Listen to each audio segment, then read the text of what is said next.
Olá, tudo bem com você? Meu nome é Hernani Freitas, eu sou professor de História, né? E eu quero conversar um pouquinho com você agora sobre a revolta da vacina, né? E a reforma urbana do Rio de Janeiro. A revolta da vacina é um nome bem sugestivo, né? A revolta da vacina, porque quando nós pensamos em vacina, nós pensamos em algo que vá nos curar de alguma doença, que vá cuidar de nós, né?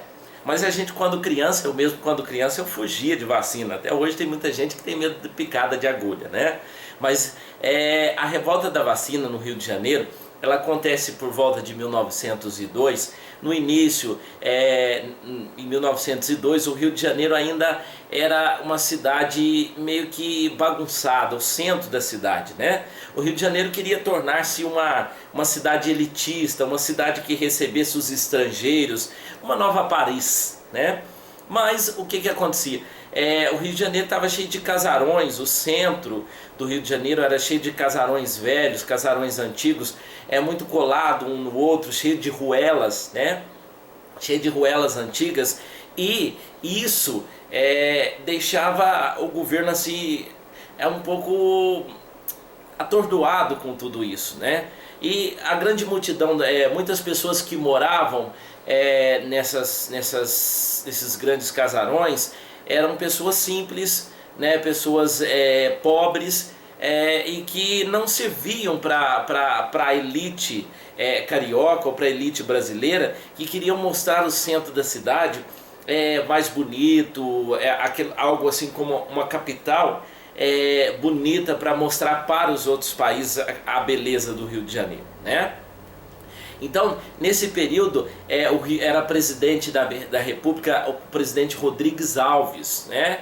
Então, o presidente Rodrigues Alves decide higienizar, né? Higienizar o centro do Rio de Janeiro, né? O Rio de Janeiro em si. Então, por quê? O Rio de Janeiro tinha surtos de doenças como febre amarela, varíola, peste bubônica, né, tuberculose, entre outras doenças, né? O centro seria remodelado e ganharia avenidas largas semelhantes às de Paris, né?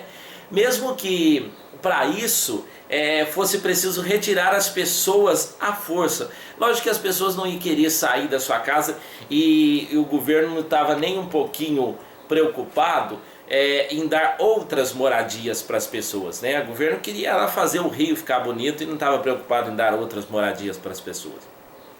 Então o presidente nomeou então o engenheiro Pereira Bastos para prefeito do Rio de Janeiro. O prefeito do Rio de Janeiro.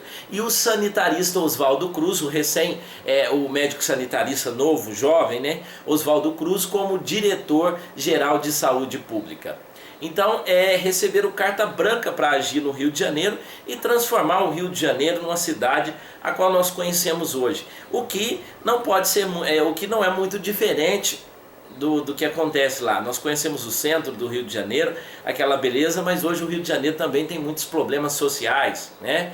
E nós podemos comparar a pessoa do Pereira Bastos como prefeito, nós podemos comparar ele com o atual prefeito Eduardo Paes, porque o Eduardo Paes está fazendo grandes mudanças no centro do Rio de Janeiro, criando avenidas largas, querendo fazer o Rio ficar mais funcional. Mas para isso muitas pessoas teve que sair de suas casas, mas para que aconteça uma mudança isso precisa acontecer. Então nós podemos comparar esse prefeito Pereira Bastos, nomeado pelo Rodrigues Alves, pelo então prefeito Eduardo Paes do Rio de Janeiro, né? Então ouvia-se gritos dos funcionários da prefeitura dizendo bota abaixo, né? Esse período ficou conhecido também como bota abaixo, porque eles vinham demolindo as casas e gritando, né, bota abaixo, derrubem as casas e as pessoas, retirem as pessoas dos lugares. Demoliram em torno de 600 casas, deixando sem teto por volta de 14 mil pessoas. Esses desabrigados se dirigiram aos morros, aos mangues, aos lugares de preservação que formaram então as grandes favelas que hoje tem o Rio de Janeiro, né? Tudo isso acontecido em 1902.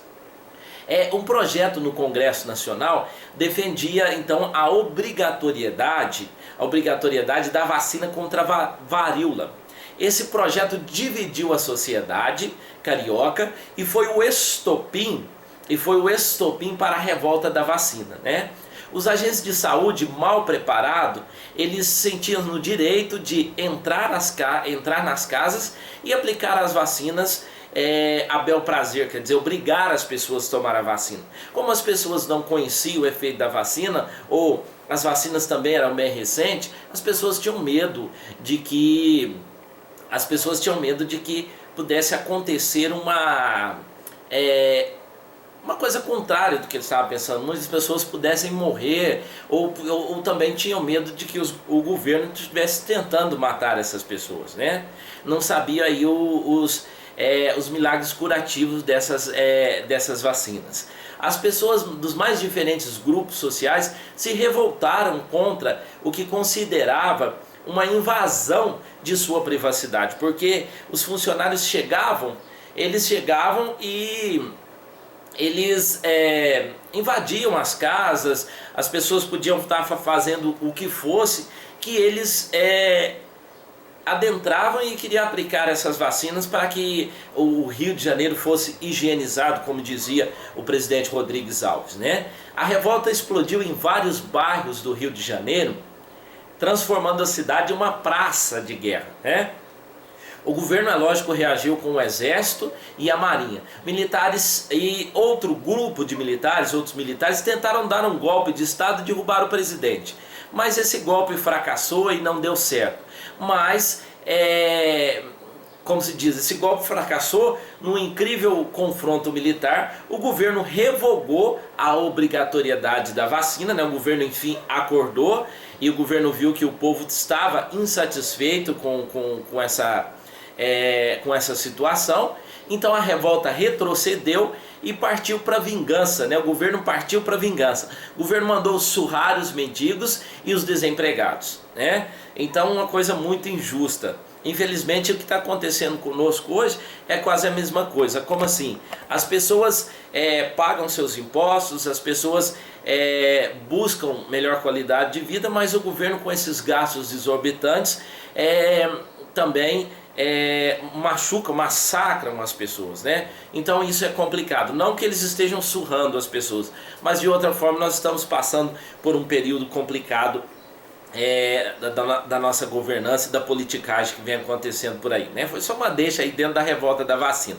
Então a revolta retrocedeu, o governo partiu para a vingança, prendeu e surrou os mendigos e os desempregados. Nada justo com as pessoas, né? Muitas pessoas morreram vítimas de varíola. O povo então voluntariamente voltaram para as filas e voltaram a tomar as vacinas.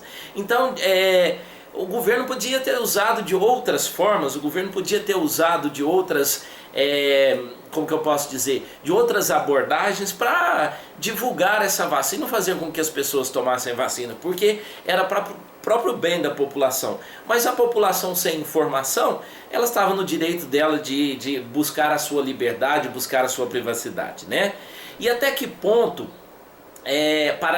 o governo contribuiu para que essa segregação, essa pobreza, essas favelas, essas coisas existissem até hoje, né? É lógico que as pessoas foram tiradas de casa, as pessoas foram jogadas na rua, sem condições nenhuma, partiram para os morros, para os mangues, partiram para os lugares que deveriam ser de preservação. O governo não estava nem um pouco preocupado com isso, né? Então hoje nós sentimos essa dificuldade de controlar o crescimento desordenadamente das cidades, né?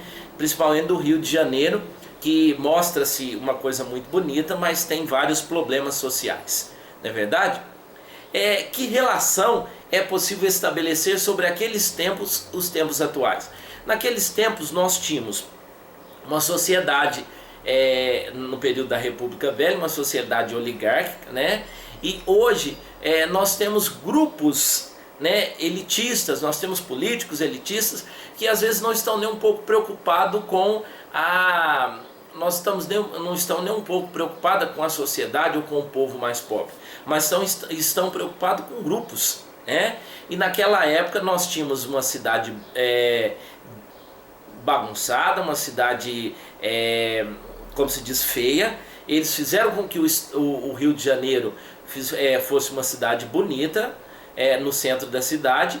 Hoje o prefeito Eduardo Paes está melhorando, né, por causa até das Olimpíadas de 2016, melhorando a cidade do Rio de Janeiro, fazendo o centro ficar mais bonito, mas os problemas sociais nas favelas, a falta de saúde, a educação continua da mesma forma. Então essa relação que nós podemos fazer a respeito da revolta da vacina, que aconteceu entre 1902 e 1904, né?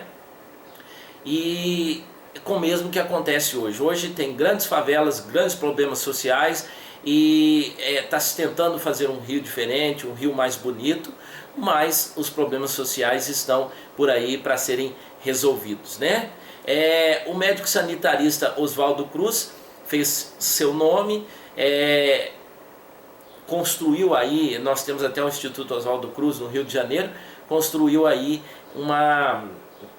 como se diz, um nome, e pouco tempo depois as pessoas passaram a tomar a vacina voluntariamente. Então podia ter sido usada uma abordagem muito melhor e as pessoas podiam ter aprendido, né? As pessoas podiam terem visto que era bom a vacina, mas sem informação isso nada acontece, né?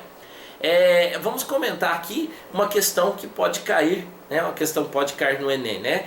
Oswaldo Cruz, médico sanitarista e especialista em micro-organismo, foi um dos principais defensores e articuladores da campanha pela vacinação obrigatória no governo Rodrigues Alves.